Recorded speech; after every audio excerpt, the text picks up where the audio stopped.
Option buying नाम तो सुना ही होगा गाइस। क्या ऑप्शन बाइंग से पैसा बनाया जा सकता है?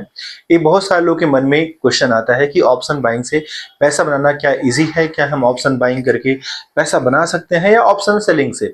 बेसिकली ऑप्शन बाइंग करने के लिए आपके पास थोड़े पर कैपिटल भी है तब भी आप स्टार्ट कर लेते हैं, लेकिन ऑप्शन सेलिंग के लिए आपके पास अच्छी खासी पूंजी होनी चाहिए।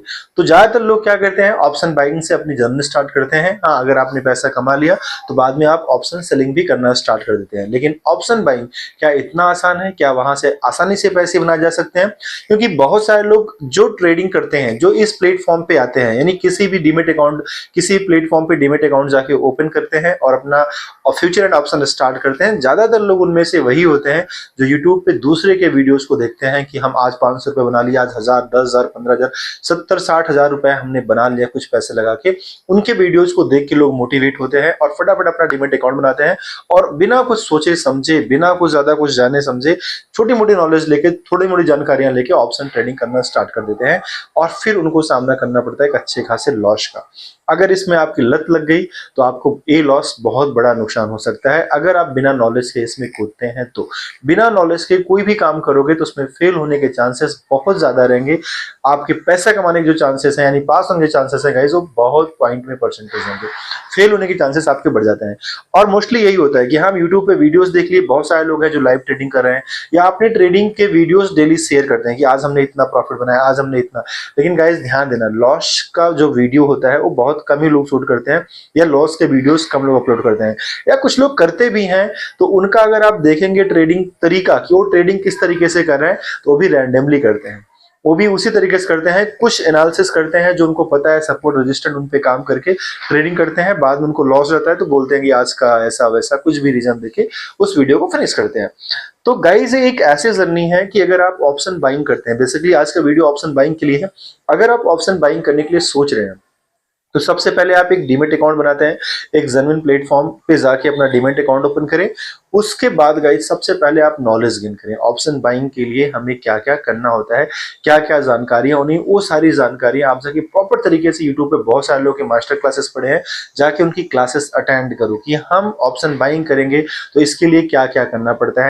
गाइस जब भी आप ऑप्शन ट्रेडिंग में आते हैं तो सबसे पहले आपके पास अच्छा खासा नॉलेज होना चाहिए। आप कुछ फंड निकाल लीजिए 4,000, 5,000 कि हमें इतने से स्टार्ट करना है और आप उस अमाउंट को समझो कि मेरे लर्निंग के लिए है, यानी हम यहाँ से लर्न करेंगे, चीजों को सीख के ही हम आगे बढ़ेंगे। लेकिन उसके पहले भी आप उस 5,000 को लगाने से पहले भी यूट्यूब पे जाके ऑप्शन बाइंग के बहुत सारे वीडियोस को वॉच करो, आप उनके बारे में समझो और सीखो कि चार्ट को कैसे वॉच करते हैं, चार्ट में इंडिकेटर कैसे लगाते हैं, सपोर्ट क्या होता है, रेजिस्टेंस क्या होता है, इन सभी के बारे में आपको पता होना चाहिए। जितने भी तरह के इंडिकेटर्स होते हैं वो सारे इंडिकेटर्स के बारे में आप स्टडी करो, वर्क कैसे करते हैं इनके बारे में स्टडी करो। ये सारे वीडियोस आपको यूट्यूब पे बहुत सारे लोग के वीडियोस आपको मिल जाते हैं, किसी जेन्युइन प्लेटफॉर्म पे जाके आप इन्हें वॉच कर सकते हैं और वहां से इनके बारे में सीखें। क्योंकि आपको पता होना चाहिए जो आपका ऑप्शन बाइंग होता है गाइज, इसमें एक्सपायरी भी होता है, मंथली एंड वीकली एक्सपायरी होता है, कुछ का मंथली कुछ का वीकली। तो इनके बारे में भी आपको पता होना चाहिए कि आपके वैल्यूम डिक्रीज होने लगते हैं एक टाइम के बाद और एक्सपायरी के डेज पे आपका वैल्यूम जीरो तक चला जाता है, यानी जीरो भी आपके जिस शेयर को आप परचेज करते हो जीरो तक भी जा सकता है। तो इन बातों को आपको ध्यान रखना है। अगर आपको इनके बारे में नहीं पता है तो आपको कभी कभी ऐसा लगेगा यार चार्ट तो ऊपर जा रहा है लेकिन मेरा लॉस हो रहा है, मेरे को फिर भी उतना कवर नहीं हो रहा, मेरा प्रॉफिट नहीं बन रहा है, तो वैल्यू मेरा डिक्रीज क्यों हो रहा है। वो सारी चीजें, बहुत सारी चीजें ऐसी हैं जो आपको वहां पर जाके वॉच करना पड़ेगा, तभी आपको उसके बारे में नॉलेज हो पाएगा। तो आपको इन सारी चीजों को वीडियोज वॉच करना है। बिना वीडियोज देखे अगर आप आएंगे गाइस तो 100% लॉस बुक करेंगे। बेसिकली अगर हम बात करें ऑप्शन बाइंग में तो बहुत सारे लोग पैसा यहाँ से बना रहे हैं, लेकिन वही पैसा बना रहे हैं जिनके पास नॉलेज है। दूसरी चीज, आपके पास एक अच्छी खासी नॉलेज होने के बाद भी बहुत सारे लोग नॉलेजेबल है, बहुत सारे लोगों के पास नॉलेज है लेकिन फिर भी वो लॉस में रहते हैं। गाइज यहाँ पर जो मेन चीज है, नॉलेज के साथ जो दूसरी सबसे इंपॉर्टेंट चीज है, मतलब उससे भी बड़ी हम कह सकते हैं, यानी नॉलेज होने के बाद अगर नॉलेज आपको 100% है तो 50% है तो ये आपके पास 100% होना चाहिए। यानी ये 50% से काम नहीं चलेगा। नॉलेज 50% है फिर भी आप थोड़ा बहुत प्रॉफिट बना सकते हैं, लेकिन अगर आपने दूसरे पे वर्क नहीं किया तो 100% आपको लॉस होगा, चाहे आपके पास नॉलेज 100% क्यों ना हो। गाइस समझिएगा दूसरी चीज क्या है, आपको अपने इमोशंस पे काम करना पड़ेगा, आपको खुद पे काम करना पड़ेगा। कुछ चीजें जो आपको करनी ही चाहिए, यानी स्टॉप लॉस लगाना है तो लगाना ही है।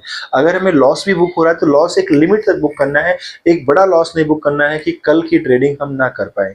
ज्यादातर लोग क्या करते हैं, स्टॉप लॉस नहीं लगाते हैं। अगर अभी आप 10 लोगों से पूछोगे तो उसमें आपको 5 से 6 लोग ऐसे मिल जाएंगे जो यही बताएंगे कि हम विदाउट स्टॉप लॉस लगाए, बिना स्टॉप लॉस लगाए हम ऑप्शन ट्रेडिंग करते हैं। तो ये भी बहुत बड़ा रीजन होता है फेलियर का कि आप फेल हो जाते हैं क्योंकि आप स्टॉप लॉस नहीं लगाते हैं। जब भी आप ट्रेडिंग करते हैं, ऑप्शन बाइंग करते हैं गाइस, तो उस केस में आपको दो चीजों पे ध्यान रखना है। अपने इमोशंस पे काम करना है, यानी आपको अगर प्रॉफिट हो रहा है तो बहुत खुशी भी नहीं होना है, बहुत लॉस हो रहा है तो बहुत पैनिक भी नहीं होना है। बहुत पैनिक भी नहीं होना है, बहुत परेशान भी नहीं हो जाना है कि चलो बहुत बड़ा लॉस हुआ।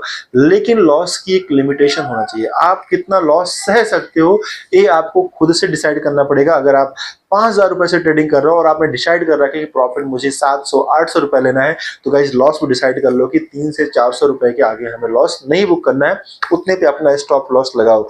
लेकिन कभी कभी क्या होता है, आप ऐसे रैंडमली शेयर बाई कर लेते हैं, मतलब रैंडमली पैसे लगा देते हैं, तो उस केस में आपने कोई तुक ही नहीं लगाया, कोई लॉजिक ही नहीं लगाया, तो उस केस में भी लॉस हो जाता है और आप वेट करते रह जाते हैं, तो आपका पैसा पूरा डिके हो जाता है।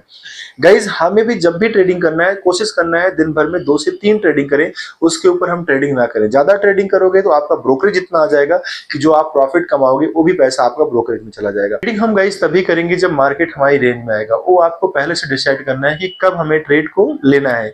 जब मार्केट आपकी रेंज में आता है तभी ट्रेडिंग करो, रैंडमली कभी भी ट्रेडिंग मत करो। कोशिश करो दिन में 2 से 3 ट्रेडिंग मैक्सिमम करो, इससे ज्यादा ट्रेडिंग ना करो। आपको लॉस भी हो रहा है तब भी हट जाओ, प्रॉफिट हो रहा है तब भी हट जाओ।